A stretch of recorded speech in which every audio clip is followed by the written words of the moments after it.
Welcome to Passages Pulse, where we track the heartbeat of Israel and the Middle East from a Christian perspective. In a time of confusion, division, and misinformation, we're here to help you cut through the noise with truth, clarity, and conviction.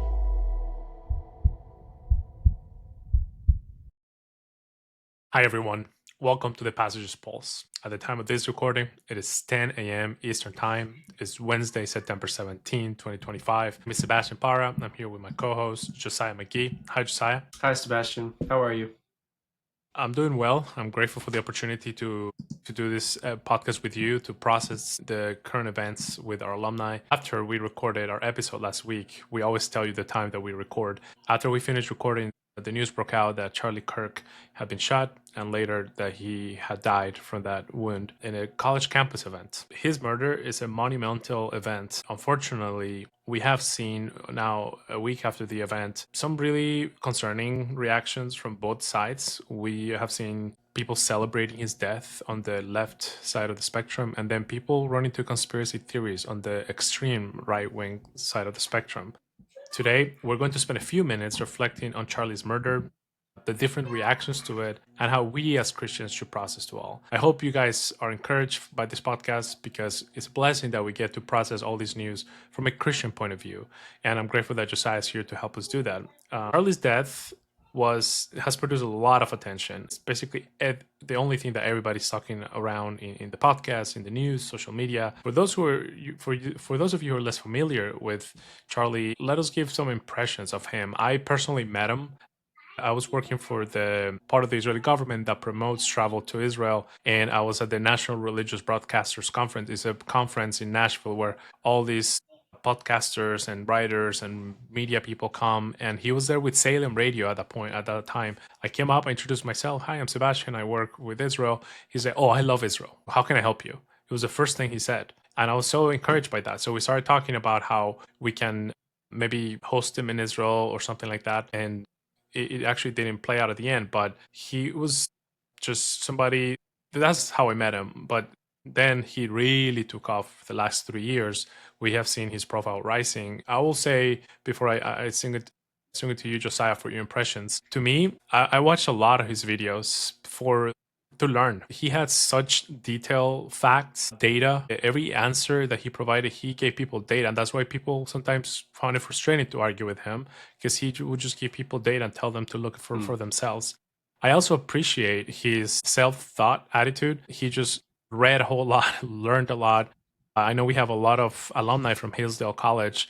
We took some this summer. We're going to take some this winter. We have a fellow there. And I know he learned a lot through the program there that tries to engage with the classical conversations. So in fact, he inspired me to go get these books called The Great Books of Western Civilization. I was looking for them and I finally found them on Facebook Market. I had to drive like an hour and 30 minutes each way to go get them. And I started reading. It's a collection of books talking about the classics. So anyways, he inspired me to learn more, to educate more, and finally, he was kind. I think he was kind. He truly seemed to want to persuade people, to get them to understand that they're being deceived and they're not a victim, and try to persuade them with respect. So those are my impressions of Charlie. And what about you, Josiah? Yeah, I appreciate you sharing all of that, Sebastian. This episode, it was rather difficult to prepare for because it is such a heavy topic in a lot of ways, such a controversial topic, but also it does feel a little bit awkward having a conversation about someone who died so tragically and so soon after, trying to talk about some really difficult things that are happening and as it relates to his legacy, some really bitter fighting that's happening over his legacy right now. So just kind of put that on the table that this is a fairly difficult conversation to have, but I do appreciate you starting us by sharing some of what you know about him personally. I did not have, unfortunately, the privilege of meeting him personally, so my observations are a bit more from a distance, if you will. But I think certainly we've learned a lot about him, or I've learned a lot about him, even just in the week since his death. And some things I think stand out to me. One, I don't think you would see the amount of fighting right now over his legacy if it were not for the fact that he was so immensely effective at reaching people and building a coalition. You know, he not only built TPUSA, Turning Point USA, this conservative student political organization. He built a network around it of other organizations, of people who are now working in government, of faith-based organizations or coalitions. I mean, he really built something that was incredibly massive and was a very young person still. He was only 31, I think, when he was killed. So there is a lot, I think, to take in about what that means. The significance of the life that he lived, what he built, was extraordinarily impressive just in terms of its sheer scale and the amount of influence that he had. Again, I think it's unfortunate that because he had so much influence, that's probably part of why so many people are fighting over his life in the week after his death, is because people are jockeying for some of that influence and trying to fill a vacuum. The loss of Charlie creates an incredibly large vacuum in the conservative political space or the right of center political space, as well as various faith-based organizations. And you can already see a lot of people trying to figure out who's going to fill that vacuum, and maybe can they be the person that gets to fill that vacuum. So that's really quite interesting to note. I also think things that are more specific to Charlie that really stood out to me the more that I sort of studied his life over the last week. He had a very particularly strong commitment to free speech, principles of free speech. Most of the work that he did was based around the idea that you don't strong arm people into going the way that you want them to on certain political issues. You persuade them. And if your ideas or your policies are not good enough to persuade people, then they're not good enough. He chose to live that out in a variety of ways by spending a lot of time on college campuses. One of those events is where he was killed, which is deeply ironic, I think, given his commitment to free speech and public discourse, civil discourse, public dialogue.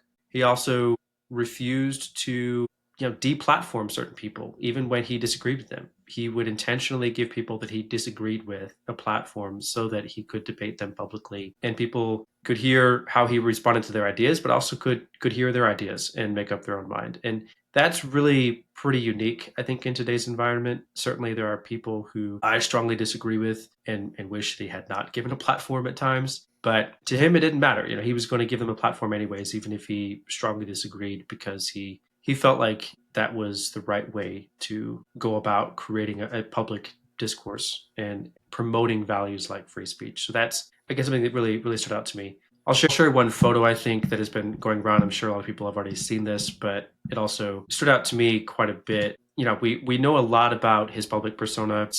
Debates are all over Twitter and TikTok and Instagram. Everyone knows that he was this larger than life figure within the college campus, basically, and political organizations like Turning Point USA, or frequently visiting the White House, things like that. What I think is a little bit less appreciated is the fact that he was also a young husband with a wife, Erica, 2 young children who are now not going to be able to grow up with their father. And by all accounts, most of what's been shared up until this point is that he was an excellent husband and father who prioritized things like observing his Sabbath, so that he had a day of the week where he was intentionally setting time aside to rest, to be with his family. That is also very, very unique. In today's American culture, we don't see a lot of that, people who place that much value on family. And part of what we encourage students to do all the time is not just get involved in politics, but get married, have kids, raise a family, pursue these kind of values in terms of the way that your life is ordered and structured. And the fact that he was not just selling that idea, but also walking that out himself, I think is important to acknowledge, because it, for a good reason, was something that was a little bit behind the scenes. I mean, his kids were not, obviously, with him at all of his campus events. They were not the focus of his public persona, but they were still a very important part of his life. The last thing I'll say is, I think it's been interesting to me to observe how a lot of people, we're going to get into some of the specific reactions about his life, but a lot of people who followed him closely have chosen to describe him as a martyr of sorts because of his death, the way in which he died, that sort of thing. I think that's very interesting. I think it's something that I'm still sort of processing myself. What kind of martyr? Because there are different kinds of martyrs. And it's a little bit challenging right now, only because yesterday charges were released for his shooter, and some of the evidence about motive is coming out, but it's still something that's sort of being pieced together. So in my mind, I understand where people are coming from. I'm still processing. Do I think he's a political martyr? Do I think he's a Christian martyr who was murdered specifically for his testimony to Jesus, which he did give? I mean, he was a Christian who proclaimed to follow Jesus and spoke about it frequently. Maybe it's a little bit unclear to me still if that's the specific reason why he was killed, or if it's more so because of his politics, especially on things like, the transgender issue or things of that nature. It's a lot still to come out, I think, of the investigation. But I think it's just worth noting and acknowledging the fact that for many people, he was such a significant figure and revered to such a degree that his death is so significant that it would be the equivalent of martyrdom, if you will, dying for a cause and being killed specifically for a cause. So it's a lot to take in. I'm still processing Sebastian, again, especially because I didn't get to meet him in person. But those are some of my initial impressions of who he was. Thank you, Josiah. And I would invite our listeners, people who are watching this video on YouTube, if you like to share your thoughts on Kirk, if you met him, your impressions with him, your favorite videos, please go ahead in the comments, let us know. We'd love to create this space also to remember him. I do want to say that it's a different thing when we mourn Christians. We mourn him and his wife is hurting, but we can also, it's just a comforting thing to know. As far as I can tell, based on his public profession of the faith, I think we can say that he was a Christian and that he's with the Lord, and that hope of resurrection is really what makes us different. Paul says that we don't mourn without hope. He's writing to the Thessalonians about that, saying for those who are asleep, we don't mourn them without hope, because we know that they will resurrect and we will resurrect as well. So I think this is a calling. Last week, before this Josiah, you and I recorded a podcast about the guys who were targeting Doha, and that podcast has been released now. We ended up the podcast talking about this. We don't know what's going to happen tomorrow. I encourage y'all and encourage you now to hold on to the gospel, to hold on to the Lord, because that is the hope that we have, the hope that death is not the end, that we will resurrect and we'll live with the Lord. So, Josiah, when I think of this tragedy, it reminds me of national tragedies that have really marked my experience as an immigrant in America. I wasn't here for that, but 9/11, I remember that. I remember the Boston Marathon was really impressive because I think social media was a thing already, and that was a big thing. Deal. The Boston Marathon bomber. Also, Sandy Hook Elementary. Those type of tragedies are the tragedies that really have defined our worldview. But I think the people who experiences this in college right now, they perhaps are too young for this thing. So let's zoom out for a moment. Let's reflect historically. What do you think this moment will be a powerful moment in American history? Yeah, I was talking to a couple of people last week about the immediate aftermath, and the reactions that you were seeing were so visceral, and trying to understand what's happening at a guttural level that makes this feel so significant, even if it's hard to put your finger on. And it was in the first couple of days, and it still is a little bit hard to pinpoint exactly what makes this so different and feels so visceral. I think a couple of things definitely did stand out to me. And one, to your point, there is some historical context for violence in our country, tragically. There is also context not just for violence, but specifically political violence.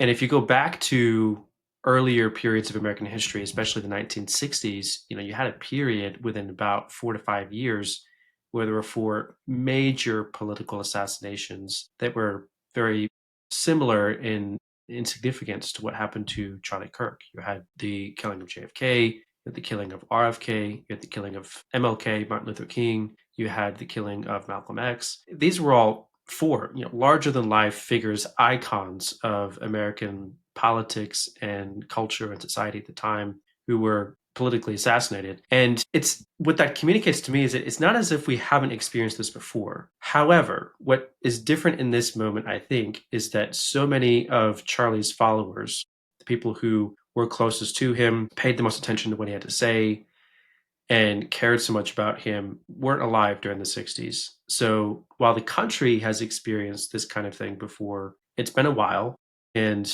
short-term memory loss is a thing. It's easy to forget something that happened even just a few decades prior, and certainly easy to remember how it feels if you didn't actually live through that. So I think there's a lot of people who are experiencing something that they haven't experienced before, which makes it feel very novel, and it partially explains the guttural reaction to what happened, and the sense that this is just an incredibly enormous thing that has just happened. There's a couple other things I think that that play into it, though. I referenced already the fact that it's very ironic that he was killed on a college campus during a debate or a discussion with a student. It's ironic because he was so committed to free speech, and his ideas, essentially, if you read a lot about what people have written about him in various obituaries or whatever, it's you can agree or disagree with a wide variety of policy positions that he took. But at the end of the day, his approach essentially was that if his ideas were good enough, they would be able to win the debate. And if they weren't good enough, they weren't good enough. It would be undemocratic and wrong to give up on America's political vision or way of doing things by strong arming people into going along with the type of policies that he proposed or advocated for.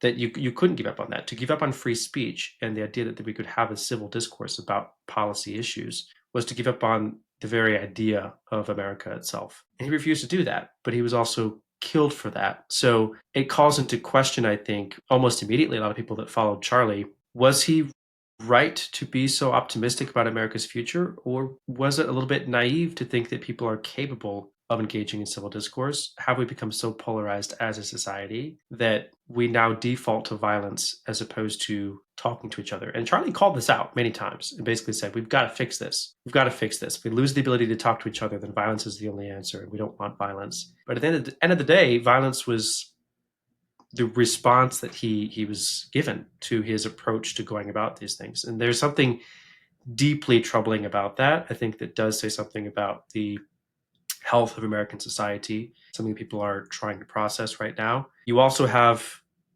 just the reality, frankly. I don't know, Sebastian, if you've seen the video, but the murder was brutal and it was incredibly graphic. The details in the video that was immediately broadcast and available on social media. Nobody should have to watch someone die the way that Charlie died. I'm not even going to describe it because I don't think it's worth it. But no one should have to watch someone die the way that Charlie died. And people did. I mean, it's out there. Someday his kids are going to see that video. And that's stunning. That's a new kind of exposure to political violence and the realities behind it that I don't think that existed even in the 60s. Yes, you have videos of JFK being shot, but they're not super close up. The footage is kind of grainy. It's not high definition. You've got real sharp images close up of exactly what happened to Charlie that people are just passing around gawking at. And that makes this different. This is a very different kind of moment in American history, I think. Just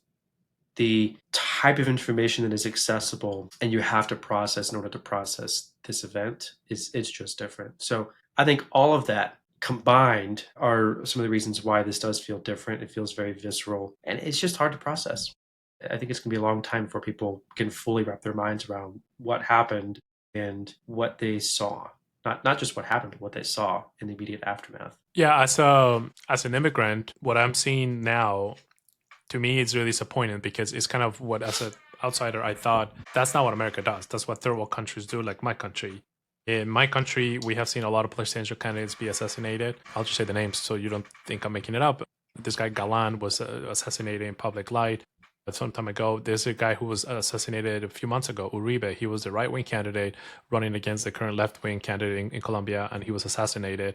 To me, as an immigrant, it's like, yeah, that's what happens in my country. That's me saying about my country. But in America, that shouldn't happen. And it's disappointing for me to see that. I wanted to quote a little bit of data on young people's support for violence. According to YouGov, which is a source that we have cited here before, they survey people 18 to 29, and 22% of them in that poll said that violence can be justified against people that they disagree. The University of California Davis survey, which is cited in something called the Centers for Violence Prevention, we will provide this, found high prevalence of support and willingness to engage in political violence among young people. And finally, The Guardian has an article out about a third of college students in the survey that they had. So 1 in every 3 students supported using violence to stop speech from controversial speakers.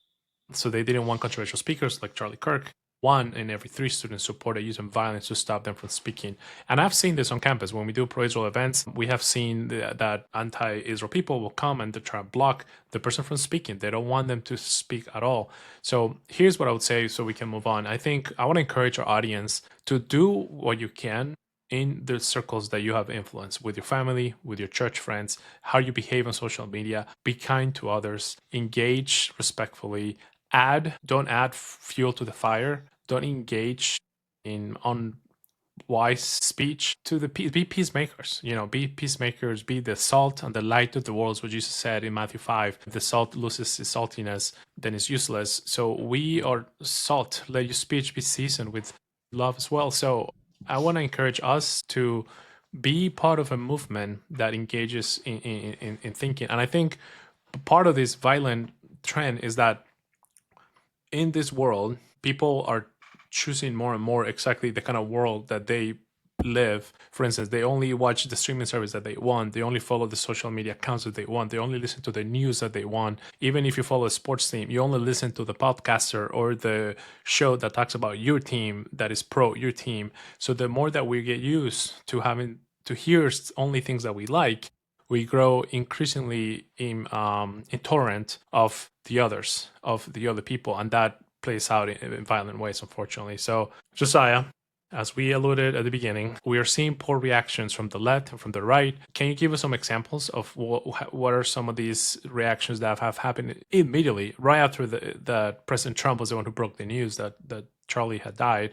Immediately, we started seeing some truly disgusting concerning the reactions from both sides, on the left and the right. So Josiah, can you take us through that, please? Yeah, well, I'll start with a couple examples of things that we saw on the far left, and then I think the majority of the time I want to focus on what's happening on the far right, because I think that's actually really problematic. But just a couple examples of what you're seeing on the far left. I think most of it is pretty disappointing, is not the right word. It's awful in terms of the celebrations that you are seeing in some cases. People who thought Charlie Kirk was a fascist and therefore deserved to die. You're seeing on Twitter statements like, he deserved it, he had it coming, violent words. His words were interpreted as violence because they were offensive, and anything said offensive is a form of violence or emotional harm. And so people then turned that and said, if you say violent words or if you do harm to others with your words, you should expect violence, actual physical violence to happen to you. You had it coming. That's what happens, which I think is really twisted in a lot of ways and not really fair to Charlie, not just Charlie, to anyone. That shouldn't happen. But you're seeing a lot of this twisting and blame shifting. It's his fault. He had this coming. He brought this on himself. Essentially, you're Yeah, I seeing saw also even like more. one of the first ones who did that was this guy at MSNBC. His name is Michael Dowd, I think. Yeah. He said that violent words lead to violent actions, which is a disgusting thing to say like an hour after Charlie had died. He was Yeah. fired by MSNBC. We have seen other people like that, but I think that's the one that I would put forward as like, look what this guy said. He justified the killing of Charlie because Yeah. of his words. You see, and I think it's not just him, but also there are people on college campuses, the groups that went around interviewing college students asking, how do you feel about this? This happened on the college campus. Do you need to process this or whatever? What is your reaction to this? And there were students who were saying, I'm fine. I don't think this is a bad thing. I think this should have happened. And again, they were echoing similar sentiments that if you say things that are offensive or do harm of some kind, even if it's emotional harm, then physical harm is the appropriate response. And that's really problematic how widespread that sentiment was. You also had, I think, a pretty clear distortion of Holocaust imagery to describe who Charlie was and why his death was justified on the internet, saying things about, we killed Hitler, or that sort of thing.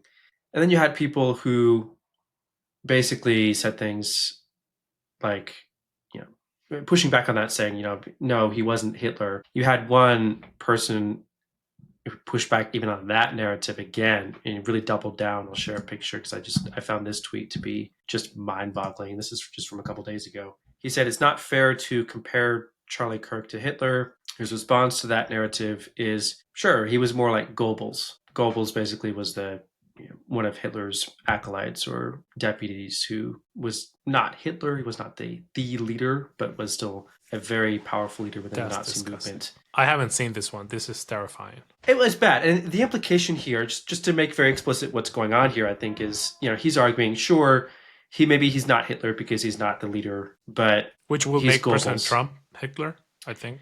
That would more Yeah. than likely what this person means to say is that President Trump is Hitler because he's the one who's actually in political power. Charlie is Goebbels because he's the one who got Trump into power and is supporting him. It's just mind-boggling in terms of how far we've devolved as an American political system that it is acceptable to refer to our current leaders or even leaders of organizations who hold no actual power as Nazi officials. Yeah, just really terrible things. So that's what I would highlight as far as what's happening on the far left. The far right is an entirely different situation and a much longer conversation, probably, in terms of explaining the complexities. So, Sebastian, where do you want to start?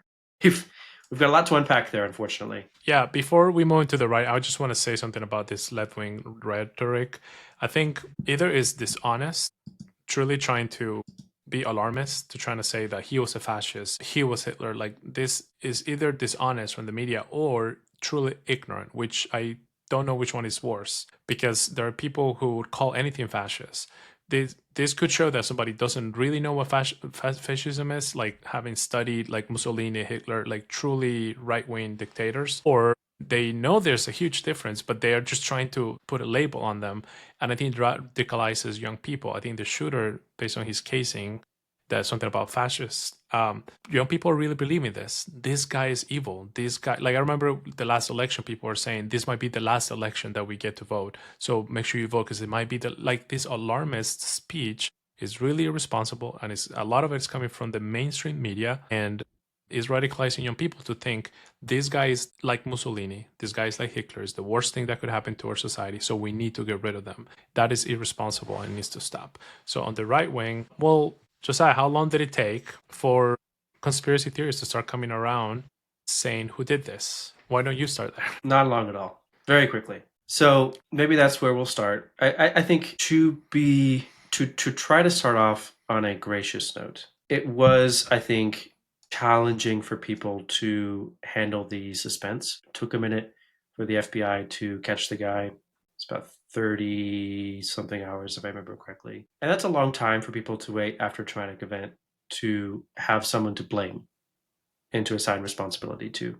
So I understand that urge to find someone to blame. I think what's very unfortunate is that that urge very quickly expressed itself in a conspiracy theory that it was about Israel and the Jews. So I'll try to unpack this a little bit. I think a bit of context is important. One of the big players right now behind this big conspiracy, one of the people who is really driving it, Candace Owens. I'm gonna be very blunt about what I think is very wrong about the situation. I'm going to use names. Candace Owens is off the rails right now in terms of what she's saying about Charlie and his connection to Israel and the Jewish people. She is someone who used to be closer to Charlie, still refers to him as a good friend. I think Charlie would probably dispute that characterization a little bit because there was a bit of a rift, and Charlie has over time put more distance between himself and people like Candace or some of her allies who are very, very critical of him and his connection to Israel and the Jewish people. He also would refer to them as anti-Semitic. And I'll give you a couple of examples or visuals of what this looks like so you understand the context coming into this, the kind of relationship that they had. Here's a picture real quick of a tweet. This is from only a few days, I believe, before Charlie died was this exchange. Charlie tweets something saying, Jesus defeated death so you can live. Ian Carroll, someone who is very closely associated with Candace Owens currently and is one of her current allies, then says something to the effect of, you've dedicated your life to serving people who killed him, which basically means, you are you're a token Jew, more or less. You've aligned yourselves not with Christians, but with the Jews who killed Jesus or the Christ killers. This is a repeat of a very old anti-Semitic trope that all Jews for all time are eternally responsible and condemned for the death of Jesus, even though they are not the ones who actually killed him. It was a group of Roman officials based on the urging of a group of Jewish leaders, yes, who urged the Romans to kill Jesus. But if you think about it, Jesus himself was a Jewish man, and all of his followers, at least in the beginning, until the gospel spread to the Gentiles, all of his followers were Jewish. So to argue that the Jews as an ethnicity are all collectively responsible for the death of Jesus for all time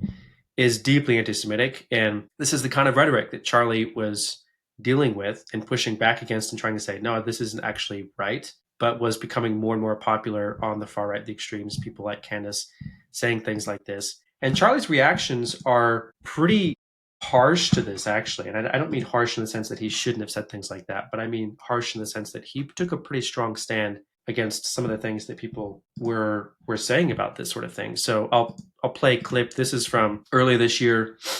There's a student who was basically at a campus event, one of Charlie's campus events, and he has a question about what's going on in terms of this anti-Semitism that's growing online. He specifically name drops Candace Owens as one of the people that he believes is responsible for it and is concerned about. And then he asks Charlie, would you be willing to debate Candace Owens in order to try to shut this down? Do you think that this is a problem or not? And this is Charlie's response. So I'm going to play a bit of this video. I'm skipping the question because I've just summarized for time's sake, and we won't listen to all of this, but here's a little bit of Charlie's answer to that question. Well, I mean, I'll get to debate Candace. But no, look, I'll debate anybody that shows up at our campus events first and foremost, but I do want to take what you say and extrapolate that there is a corner of the internet of people that want to point and blame the Jews for all their problems. Everybody, this is demonic and it's from the pit of hell, and it should not be tolerated. Period.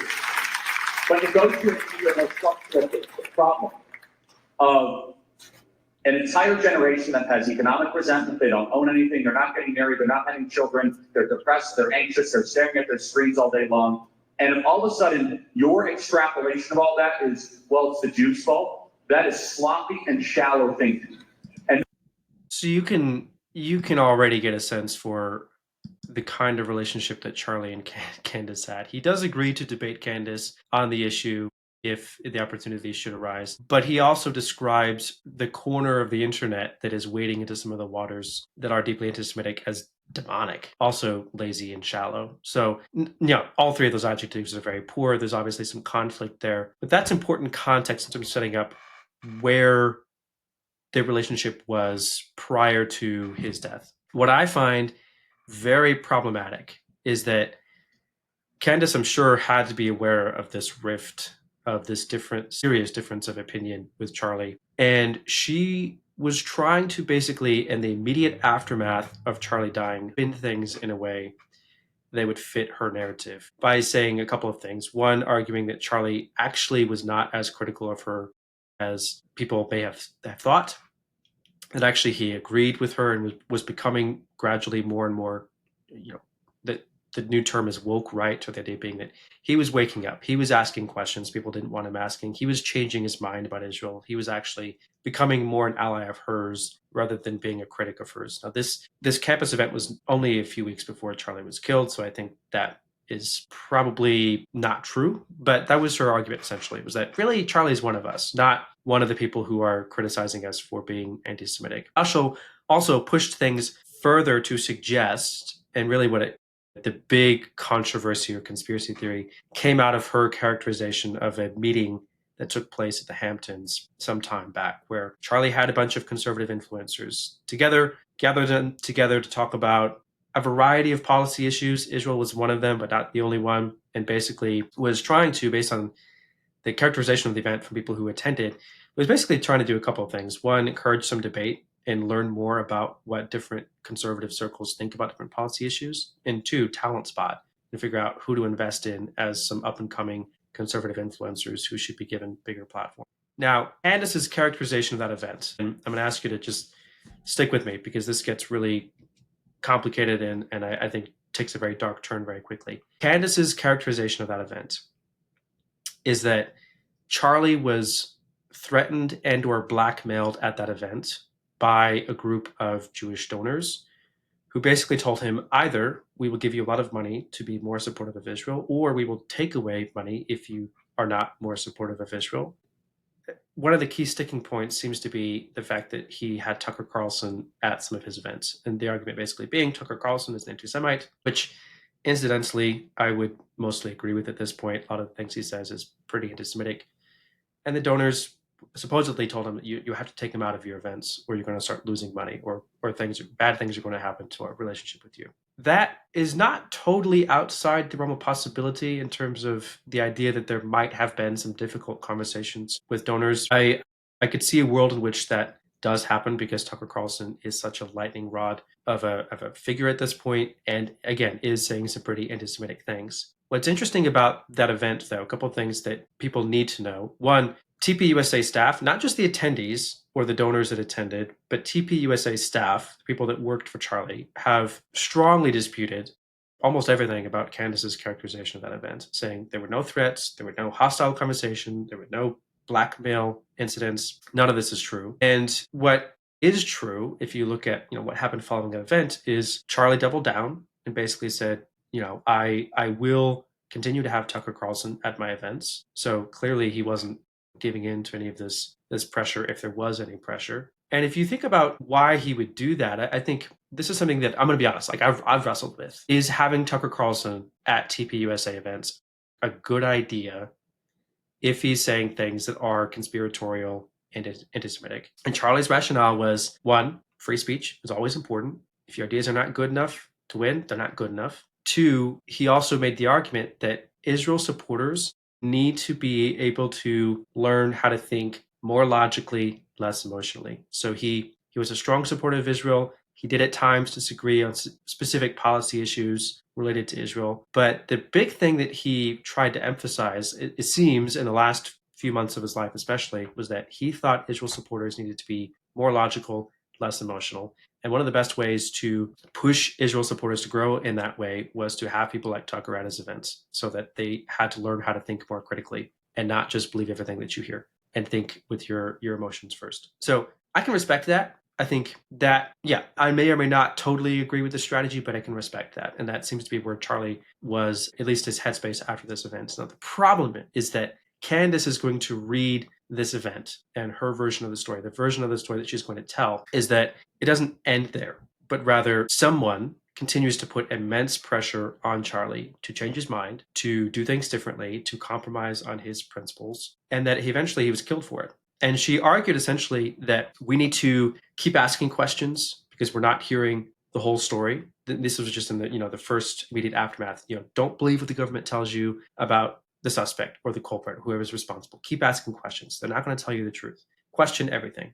She was immediately laying the groundwork for some sort of conspiracy theory. Then she started to introduce this whole Hampton events narrative that the reason why Charlie was killed might have had something to do with the fact that he had this rift going on or this dispute between himself and some of his Jewish donors or something like that. And then at some point, someone called her out and said, okay, you're implying that Israel killed him. And she came back and said, no, I'm not. I'm not actually implying that Israel killed Charlie or that the Jews killed Charlie. I think that's a lot of hogwash, because if you listen to some of her podcast episodes, I'll play another video for you so you can hear it directly from Candace. She was definitely implying that Israel or the Jews or someone associated was responsible for Charlie's death. So I'll play this again. Just a heads up, this video, the audio is a little bit wonky because there was some interesting music in the background of this episode. So if you hear that, that's what's going on. But let's just listen to Candace kind of explain her theory about what happened. Charlie said no to Bibi. You're not going to gaslight us and tell us to shut up or call us anti-Semitic for pointing out the fact that Charlie was having a change of heart about the tactics that Israel was using in America, and that he felt when he had left that meeting that he had effectively been blackmailed. We watched Charlie get shot in the throat. That feels a little bit symbolic. It feels like they wanted us to know that his voice was problematic. It's not a good sign of... I don't know how else to interpret that. So immediately after talking about this conflict that he was having with the Jews, his Jewish donors, with supposedly Prime Minister of Israel, Bibi Netanyahu, who had invited them to Israel for some reason. Immediately after describing her version of those conversations, she says, they wanted us to know that his voice is problematic. Well, who's they? I mean, who are you referring to, Candace? Because in the context of the conversation, there's really only one way to read that, as you're not explicitly saying the Jews killed Charlie, but you're definitely implying that the Jews and or Israel killed Charlie because his voice was problematic, and they shot him in the throat to make a point that it was his voice that they disagreed with. That's pretty horrific. And again, if you think about it in the big context of Candace's relationship with Charlie, it wasn't a good relationship. They strongly disagreed on whether or not her viewpoints were anti-Semitic or not. And she took advantage of his death to immediately use it as a new tool to continue building her platform and support for some of those anti-Semitic views, which is incredibly manipulative.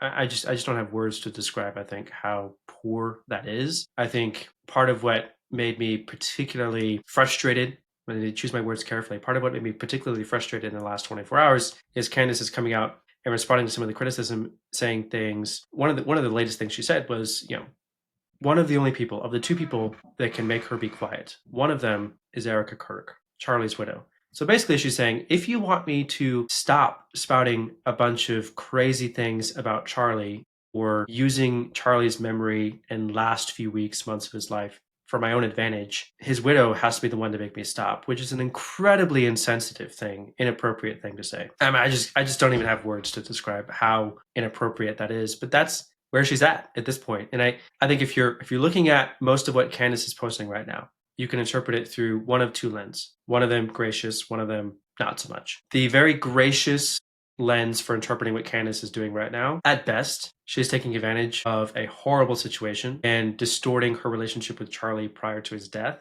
in order to drive engagement and monetize his death.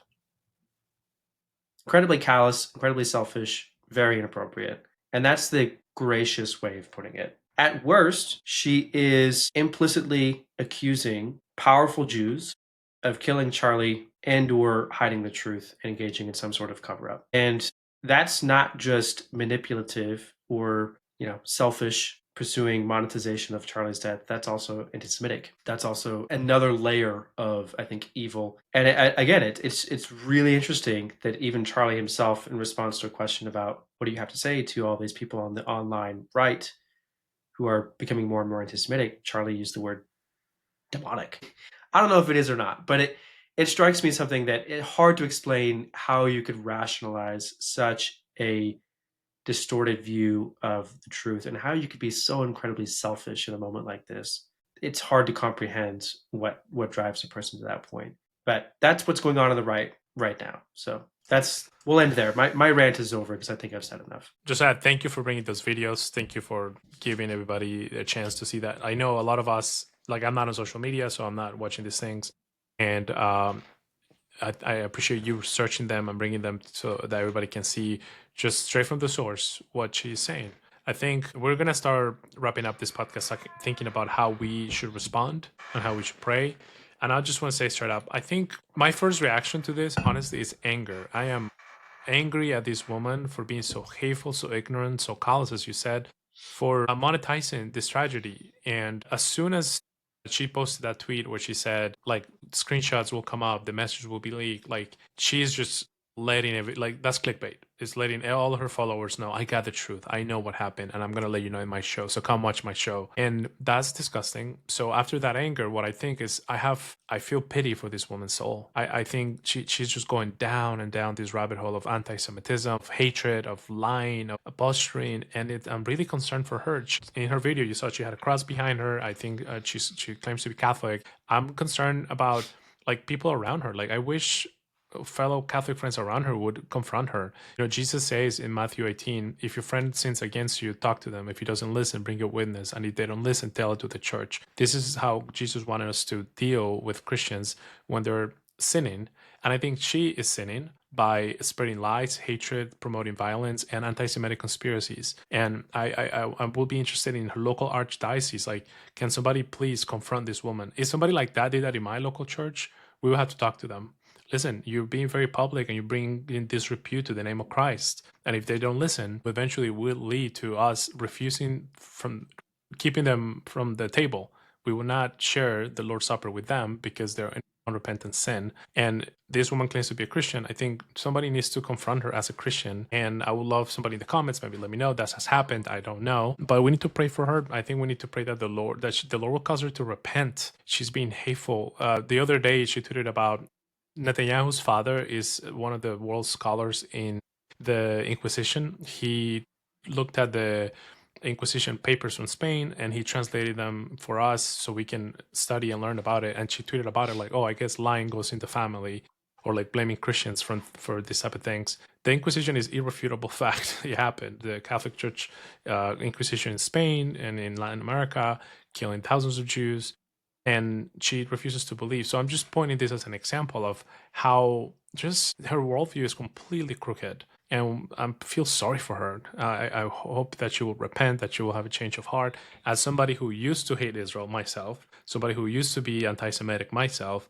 I know the Lord has the power to change our hearts. So I would say pray for her.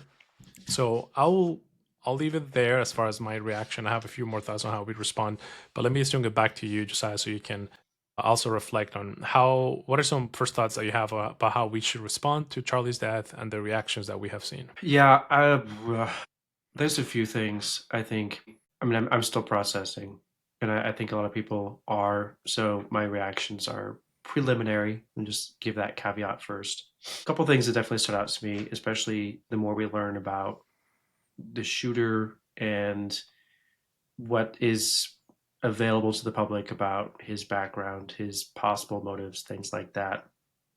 Number one, I think as a parent, one of my first big takeaways was, wow, I have to keep my kids off the internet and the online cesspool that is some of the dark corners of the internet, because it's pretty obvious that he was radicalized in some dark corners of the internet. Some of the things that he participated in, whether that was violent video games or certain chat rooms, it had an impact on forming who he was as a person, his worldview, what he thought was justifiable or not. And it's really pretty dangerous, I think. It seems like a lot of what he experienced, I've heard a couple people make the argument that he is in many ways personification of a problem in America's youth today that spends so much time on the internet or in very dark corners of the internet that their worldview becomes very nihilistic. It becomes incredibly lonely and isolated, becomes very devoid of hope and dark in many ways. And that drives them to a place of extreme desperation. It also has the effect of being very polarizing, very dehumanizing. I mean, you've seen that in the reactions to Charlie's murder that you're seeing on the internet, that it's very polarized. It's very hard to see a person on the other side of the political aisle as human.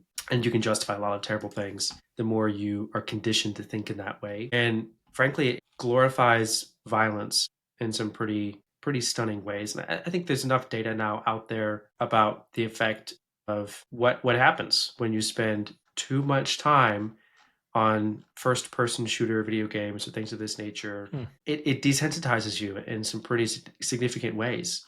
I'm purely thinking as a parent. One of my takeaways was, I got to protect my kids from this. I mean, I do not want my kids to be exposed to that type of inherent darkness and conditioned to think in the way that the internet conditions young people to think today. I think, really appreciated what the governor of Utah had to say. Governor Cox, I believe is his name, has given a couple of press conferences or speeches. And there's something he said, a term that I really appreciated him using, conflict entrepreneur. And basically his argument was, listen, there's all kinds of people out there like Candace, just call it what it is, who are conflict entrepreneurs. They are trying to gain an advantage or make money off of stoking conflict and making people feel a very visceral reaction to this that could be potentially very dangerous and even encourage more violence. We have to push back against that. Anyone who's saying that it's time to go to war to defend Charlie or to engage in violence or to seek vengeance, they're trying to create conflict that serves only them and it benefits only them.